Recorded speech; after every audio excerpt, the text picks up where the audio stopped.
कांग्रेस और इंडी गठबंधन का हिडन एजेंडा, छुपा हुआ एजेंडा है कि एससी, एसटी और ओबीसी का हक छीनकर मुस्लिमों को देना।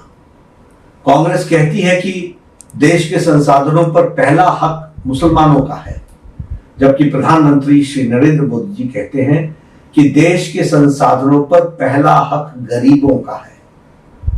दिसंबर 2006 को नेशनल डेवलपमेंट काउंसिल को संबोधित करते हुए प्रधानमंत्री मनमोहन सिंह ने कहा था, और मैं याद दिलाना चाहता हूं कि we will have to devise innovative plans to ensure that minorities, particularly the Muslim minority, are empowered to share equitably in the fruits of development. They must have the first claim on resources.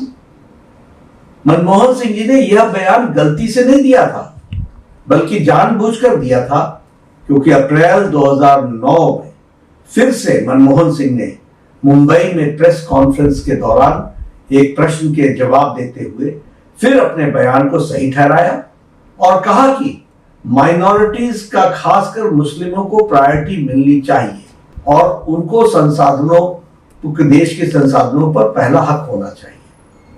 Sachar committee की report के माध्यम से गलत बयानी की गई और मुसलमानों की हालत दलितों से भी खराब है, यह कहा गया। मतलब यह है कि कांग्रेस पहले से ही आधार बना रही थी कि येन केन प्रकारेण मुस्लिम को एससी, अनुसूचित जाति घोषित कर मुसलमानों को एससी आरक्षण की वैधता दिला दी जाए। कांग्रेस की एससी, एसटी और ओबीसी के अधिकारों पर डाका डालने की यह आदत बहुत पुरानी है। यहां तक कि बाबा साहब भीमराव अंबेडकर ने 27 अक्टूबर 1951 को कहा था कि पिछले 20 वर्षों में पंडित नेहरू ने 2000 भाषण दिए हैं, लेकिन उन्होंने एक बार भी अनुसूचित जाति के कल्याण के बारे में बात नहीं की है।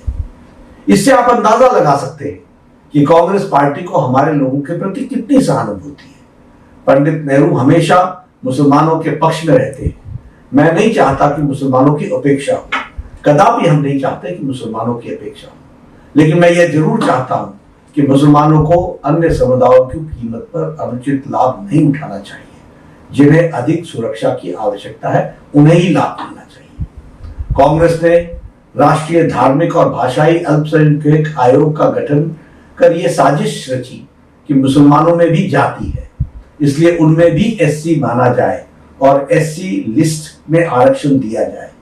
कोई एससी अगर धर्म बदलकर मुसलमान बनता है तो उसका एससी दर्जा बना रहे।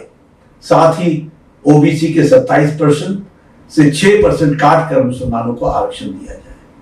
कांग्रेस ने कोर्ट के कानून को बदलकर एएमयू, जामिया मिलिया जैसे संस्थानों में एससी, एसटी, ओबीसी रिजर्वेशन को खत्म किया।